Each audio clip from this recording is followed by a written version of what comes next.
교우 여러분 안녕하세요. 큰나무 성경교실의 전민성 전도사입니다. 오늘은 자살하면 지옥 가나요? 라는 주제를 가지고 하나님의 말씀을 함께 살펴보고자 합니다. 자신의 의지와 선택으로 스스로의 목숨을 끊는 일인 자살, 그리고 죽은 이후에는 필히 천국 또는 지옥에 간다는 기독교의 사후 세계관, 이 두 가지를 모두 안고 살아가는 것이 그리스도인들의 삶인데요. 그래서 우리는 때로 이런 질문을 하고는 합니다. 자살하면 천국에 갈까? 지옥에 갈까? 이 물음에 대한 답 역시 우리가 하나님의 말씀으로 여기는 성경에서 그 답을 찾아야 할 텐데요. 그런데 아쉽게도 성경에는 이 질문에 대한 답을 직접적이고 정확하게 제시하고 있지 않습니다. 그렇기 때문에 이 물음이 오늘 수업의 주제가 될 수 있는 것이겠죠. 그리고 또한 만약 기록되어 있다 할지라도 독자들의 상황, 쓰여진 시대, 의도, 그 모든 것들을 고려하여 해석해야 할 여지 또한 남아있는 것이죠. 그렇다면 정말로 자살하면 지옥에 갈까요? 오늘의 주제에 대해서 한번 같이 생각해 보도록 하겠습니다.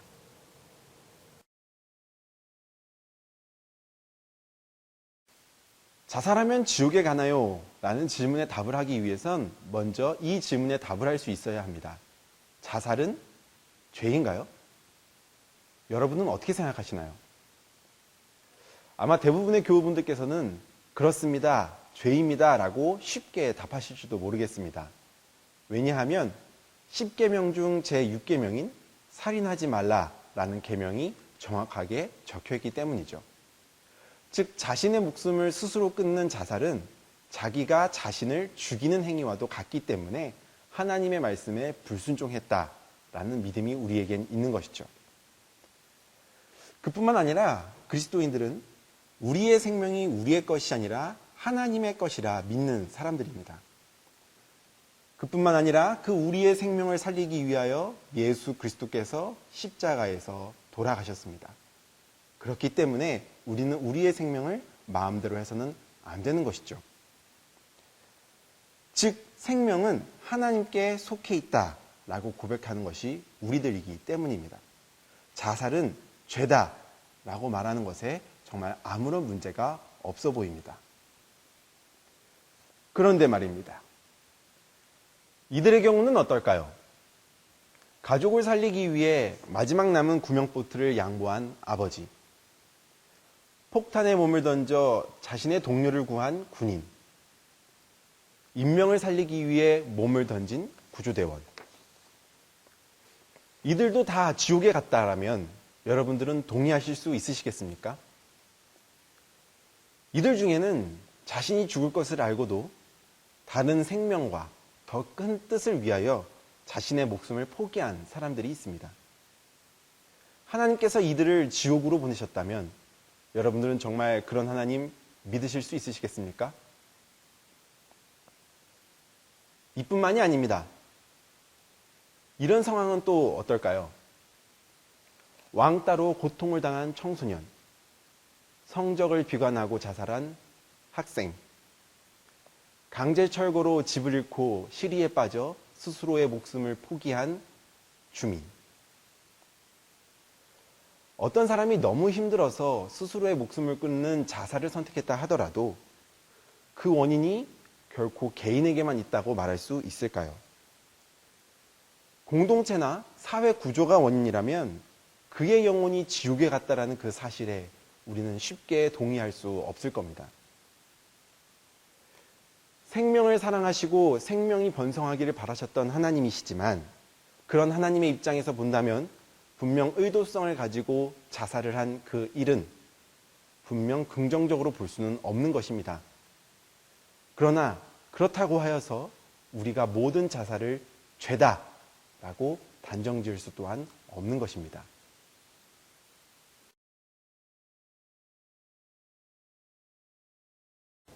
여러분, 죄를 지으면 지옥에 갈까요? 그렇다고요? 그럼 바꿔서 한번 여쭤보겠습니다. 여러분, 우리 중에 하나님 앞에서 죄를 짓지 않는 사람이 있을까요? 없다고요? 좋습니다.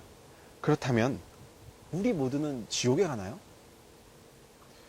그렇다면 우리 예수님을 믿을 필요가 없습니다. 우리 모두는 죄인이지만 회개하고 예수 그리스도를 믿음으로 구원을 받아 천국에 들어가게 되는 것이죠.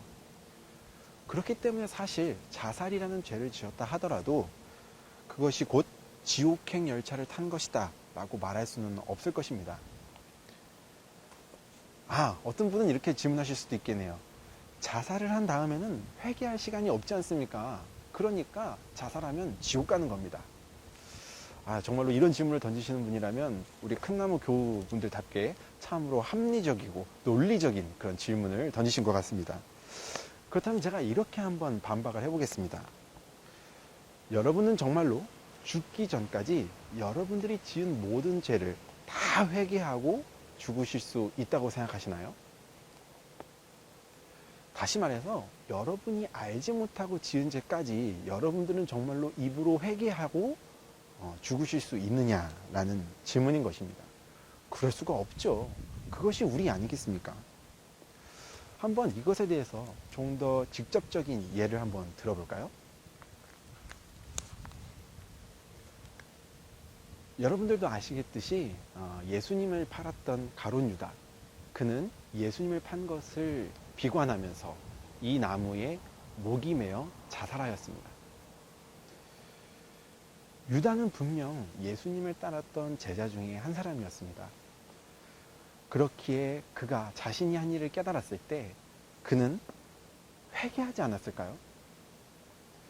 회개하는 마음이 들었기 때문에 자신이 받았던 그 돈을 대제사장에게 다시 돌려주려 했던 것 아니었을까요? 즉 유다는 회개했지만 그 죄책감을 이기지 못하고 자살한 것이 아니었을까요? 따라서 유다가 회개하지 않았다, 그래서 구원을 받지 못했다라는 것은 우리는 알 수 없는 거죠. 그리고 또한 어떤 죄는 용서받을 수 있지만 어떤 죄는 용서받을 수 없다라고 말하는 것, 그것은 우리가 알 수 있고 우리가 판단할 수 있는 권한이 아닙니다. 그것은 오로지 하나님께서 하실 수 있는 것입니다. 우리가 알 수 있는 것은 예수님을 믿으면 구원을 받는다라는 것 뿐이지 어떤 사람이 구원을 받았다라는 것에 대해서는 우리는 명확히 말할 수 없다라는 것이죠. 그렇게 말하려고 하는 것 자체가 이미 우리가 하나님과 같아지려는 교만한 질문일 수 있다라는 겁니다. 여러분 한번 생각해 보십시오. 예수님을 팔았던 유다, 예수님을 부정했던 베드로, 이 두 사람 모두는 예수님을 배신하는 죄를 지었습니다. 그런데 죄를 지은 이후 이 두 사람의 삶은 달랐습니다. 한 사람은 자살을 선택했고요. 한 사람은 이후 부활하신 예수님을 만나 그분을 전하는 사람이 되었습니다. 우리의 관심은 둘 중 누가 지옥에 갔는가, 그것이 아니라 구원받은 자의 삶은 어떠해야 하는가, 그리고 예수님을 믿는 사람도 정말 자살을 할 수 있는가, 오히려 그런 것에 우리의 관심을 두어야 하고 우리의 질문이 나와야 하는 것입니다.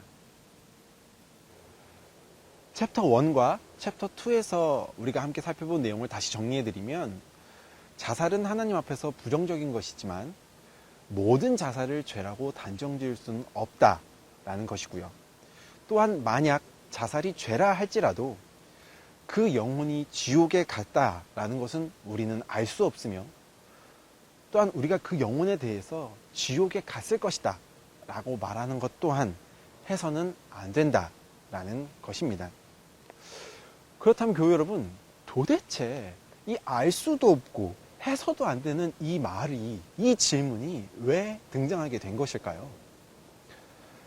자살하면 지옥 간다 라는 이 말이 처음 등장한 것은 바로 어거스틴을 통해서입니다. 우리는 이 어거스틴이 말했던 자살하면 지옥 간다라는 이 말을 가지고 우리의 믿음을 강하게 하는 것에 사용하였습니다. 아무 생각 없이 그대로 받아들인 것이죠. 그러다 보니 이 자살하면 지옥 간다 라는 이 말은 지금 우리에게 있어서 누군가를 정죄하고 단죄하는 기능으로 강화되어 버리고 만 것입니다. 여러분, 사실 어거스틴이 이 말을 하게 된 데에는 그 시대적 배경이 담겨 있습니다. 어거스틴이 살아있던 그 당시에 로마 여인들이 게르만 민족 남정네들의 침략에 의해서 겁탈을 당할 뻔한 그런 상황들이 있었습니다. 그러자 그 로마의 여인들은 본인들의 정조를 지키기 위하여서 어떻게 할까 고민하던 끝에 차라리 나의 목숨을 버리겠다라는 극단적인 결정을 내리기에 이릅니다. 이 모습을 본 어거스틴은 물론 이 여인들이 겁탈을 당할 상황이 참으로 비극적이지만 그 때문에 그들의 목숨을 버린다는 그 더 큰 비극을 어떻게든 막고 싶었던 것이죠. 그렇기에 그 여인들에게 이렇게 얘기한 겁니다. 자살하면 지옥 간다. 이렇게라도 말을 함을 통해서 그 로마 여인들의 생명을 어거스틴은 지키고 싶었던 겁니다. 결국 이 말이 시작된 데에도 정죄와 단죄를 위해서 이 말이 시작된 것이 아니라 생명을 살리기 위해서 이 말이 시작되었다라는 것입니다. 그래서 그 당시에는 이 말이 정말 효과가 있었습니다. 그런데 여러분, 지금 우리가 사는 이 시대를 살아가는 우리네들에게 있어서 이 질문과 이 말은 정말로 사람을 살리는 역할을 하고 있나요? 오히려 이 말이 곧 하나님의 말씀인 것처럼 여겨지기 시작했고, 그래서 다른 누군가를 살리기 위한 것이 아니라 오히려 정죄하는 데 사용하고 있지는 않은가요? 오히려 자살한 유가족들의 아픔을 더 증폭시키는 역할을 하고 있지 않습니까? 또 때로는 나는 예수님을 믿는데 왜 이 아픔을, 이 고통을 이겨내지 못하는가? 라는 그러한 패배의식에 사로잡히게 만드는 말이 되기도 합니다. 나는 하나님의 뜻대로 살고자 애쓰는데 하나님께서는 왜 나에게 이렇게 죽을 것 같은 고통을 주시는가? 라고 생각하게 만드는 그 원인 또한 이 말을 통해서 우리에게 작용할 수 있다라는 겁니다. 하나님의 말씀도 아닌 이 신학적 명제로 인해 생명을 살려야 할 우리들이 오히려 생명을 죽이는 자가 되고 있는 것입니다.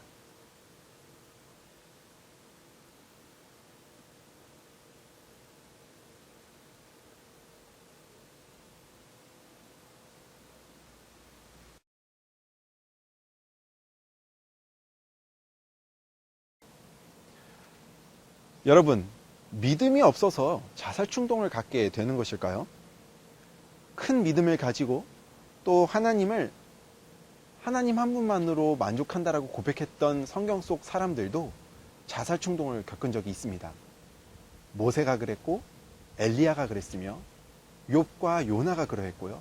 심지어는 바울 또한 그러했습니다. 사실 생명의 위기에 놓여 있는 사람을 가지고 이런 질문을 한다는 것 자체가 우리는 불편해야 합니다. 말이 쉬워 자살이지 사실 극심한 고통 앞에 놓여 있는 것이죠. 극심한 고통 앞에서까지 신앙의 잣대를 들이미는 신앙인, 자신의 고통에는 너무도 민감하면서 다른 사람의 고통에는 둔감한 신앙인, 그런 신앙인이 되어서야 쓰겠습니까? 내 고통은요, 둔감할래야 둔감할 수가 없습니다. 내가 아프니까요. 그러나 남의 고통은 알고자 애쓰지 않으면 절대 알 수 없는 것이죠. 복음성가의 가사 중에 이런 가사가 있습니다.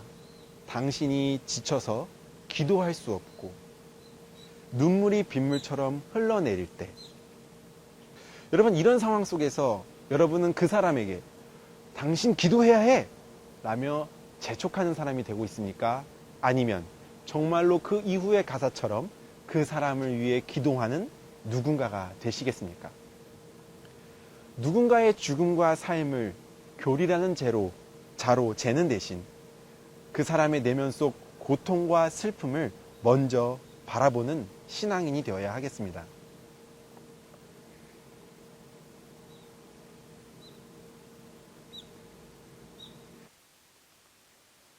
또한 앞서 말씀드린 바와 같이 자살이 고통 앞에 나약한 개인의 문제가 아니라 한 사람이 자살을 선택할 수밖에 없게 만들었던 공동체의 문제일 수도 있다는 점을 우리는 기억해야 합니다. 이웃에게 사기치고 가난한 자들을 권력으로 억압하며 사악한 경제구조 속에서 빈민들을 내몰고 있는 것. 그것이 오히려 자기 스스로 목숨을 끊는 그 자살이라는 죄보다 더 무거운 살인의 행위가 아닐까요? 불의한 힘과 돈으로 어떤 사람을 죽음으로 내몰게 한 그 일, 그것이 더 무거운 죄가 아닐까요? 여러분들은 그런 사회를 바꾸기 위하여 얼마나 애쓰셨나요? 이 부분에 대해서는 다다음 주 수요 BTBS 주제인 기독교인의 정치 참여는 이라는 주제에서 더욱 자세히 다뤄보도록 하겠습니다. 여러분은 여러분의 믿음, 신학적 명제로 누군가를 고통과 죽음의 길로 내몰고 있지는 않은지 돌이켜보시기 바랍니다. 마지막으로 플러신학교의 김세윤 교수는 이런 말을 남겼습니다. 예수께서는 이웃의 목을 실제로 치는 행위만 살인이 아니라 그런 행동을 유발하는 마음의 동기, 즉 이웃을 멸시하고 미워하는 것이 이미 살인행위라고 가르치셨다. 그러니 자살한 이들의 유가족들에게 그런 상처와 불안을 주는 행위도 예수께서는 살인행위로 보시지 않겠는가? 예수께서 사람의 고난을 돌보는 것보다 율법을 더 중시하라고 가르치셨는가? 사도 바울이 우는 자와 함께 울라고 가르쳤지 그들을 정죄하고 그들의 상처에 소금을 뿌리라고 가르쳤는가? 은혜를 모르는 율법주의 그리스도인들 때문에 지금 전도의 문까지 닫히고 있는 상황이다. 내가 예수님을 이해하는 한, 복음을 이해하는 한, 자살한 사람보다 자살하면 지옥 간다고 말하는 사람이 지옥 갈 가능성이 더 많다. 하나님은 고통 속에 있는 사람을 보고 울부짖음을 듣고 그 상황 속에 있는 그를 품으셨습니다. 자살은 부정적인 것이지만 그것이 죄다. 또한 그것으로 지옥에 간다라고 말하는 것은 우리가 해서는 안 되는 일이며 그렇게 할 수도 없는 일입니다. 차라리 그를 자살로 선택한, 그를 자살로 이끌고 간 사회적 정황을 바꾸기 위해 애쓰고 그들의 고통 속에 우리가 함께 우는 것이 우리의 할 일임을 기억하였으면 좋겠습니다.